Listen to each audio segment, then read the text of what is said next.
Sudah selesai. Get ready with me. Sudah selesai.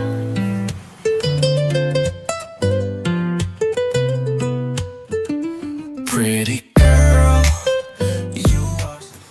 Hola guys. Aku habis catokan. Cucu. Lucu sekali, so gemas. Nah ya, pokoknya kurang lebih kayak gini ya. Pokoknya seperti itu guys ya. Sekarang saya mau make upan, ini masih pucat banget. Dan so sorry kalau ini agak gelap ya, karena aku sejujurnya kalau di rumah tuh suka gelap-gelapan ya. Aku suka matiin lampu, terus kayak semua gorden, pintu itu aku tutup. Itu gak tau kenapa kayak gitu ya, lebih nyaman aja sih, lebih merasa aman. Terus bentar, ini kita ikat lagi dulu karena kita mau catokan, kita mau siap-siap, kita mau make upan. Aku memang selalu pakai ini kalau mau make upan. Gede banget ya, kayak lapangan futsal. Oke. Sekarang saatnya pakai lembab guys, biar tidak sepi-sepi banget. Aku mau sambil cerita. Get ready with me sambil cerita. Jadi tuh akhir-akhir ini tuh aku ngerasa lumayan dapat insight baru ya guys, tentang kebaikan atau tentang menolong orang. Tentang kebaikan yang kita lakukan itu tuh bukan suatu kewajiban. Jadi kebaikan yang betul udah mau habis nih, yang kita lakukan itu bukan suatu kewajiban. Sedari aku kecil ya, aku percaya bahwa kita tuh harus selalu berbuat baik, dan seakan-akan perbuatan baik itu adalah suatu kewajiban, tuntutan, dan keharusan gitu. Tapi ketika kita memandang bahwa kebaikan itu adalah suatu kewajiban untuk dilakukan, suatu keharusan, tuntutan gitu ya, kita tuh bakal berpikir atau ngerasa bahwa ketika kita berbuat baik, maka kita juga akan mendapatkan hal yang baik gitu. Karena kita berpikir bahwa kebaikan itu adalah kewajiban semua orang. Jadi ketika kita sebagai orang yang berbuat baik, maka kita juga punya hak untuk akan mendapatkan hal yang baik juga gitu kan. Padahal di dunia ini, seperti yang kita tahu ya guys, kalau kita berbuat baik itu nggak akan selalunya tuh langsung dapat karma baik gitu loh. Nggak akan selalu langsung dapat kebaikan dari orang lain juga gitu. Jadi tuh semakin kesini tuh aku merasa bahwa sebenarnya kebaikan itu didefinisikan dengan kebaikan itu bukan suatu kewajiban, bukan suatu keharusan juga, tapi itu muncul dari hati yang tulus dan hati yang peka untuk mau menolong orang dan sesama gitu.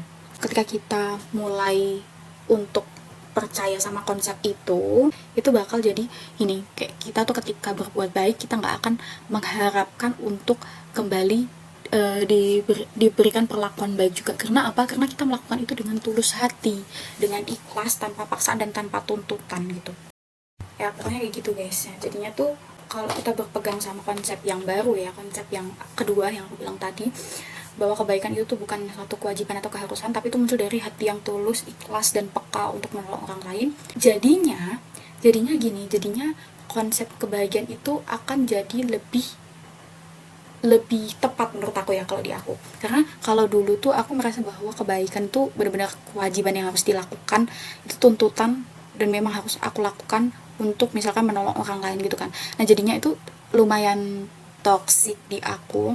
Biasa orang nyebutnya tuh toxic positivity. Jadi terlalu positif, terlalu baik.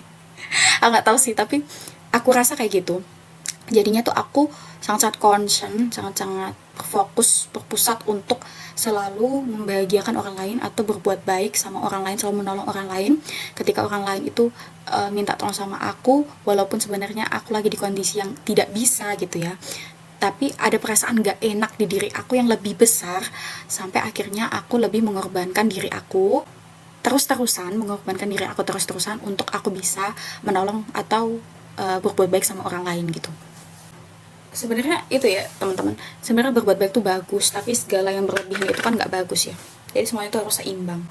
Nah makanya aku bilang kenapa aku lebih suka sama konsep yang kedua, karena semakin kesini tuh aku berbuat baik ya memang karena aku mau gitu, karena aku tulus dan ikhlas untuk melakukan itu, bukan karena ada tuntutan gitu. Jadinya aku lebih bisa untuk kasih boundaries itu batasan gitu, ketika memang diri aku lagi nggak nggak mampu untuk menolong orang lain, ya ya udah gitu, ya aku nggak akan melakukan itu gitu.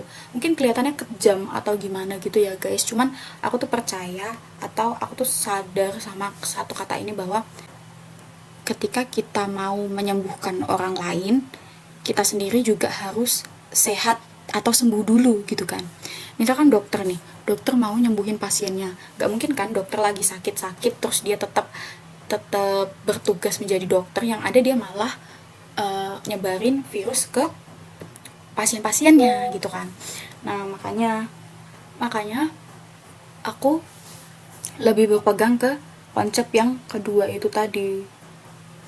Jadinya tuh aku harus sehat, aku harus sembuh dulu, aku harus siap dulu sebelum aku menghadapi orang lain gitu. Dan menurut aku itu juga jadi lebih baik lagi, karena ketika aku dalam kondisi yang sehat, dalam kondisi yang prima, dan kemudian aku membantu orang lain, aku jadi lebih kasih energi maksimal untuk membantu orang lain, jadi lebih nggak setengah-setengah gitu loh, karena aku memang sudah siap gitu.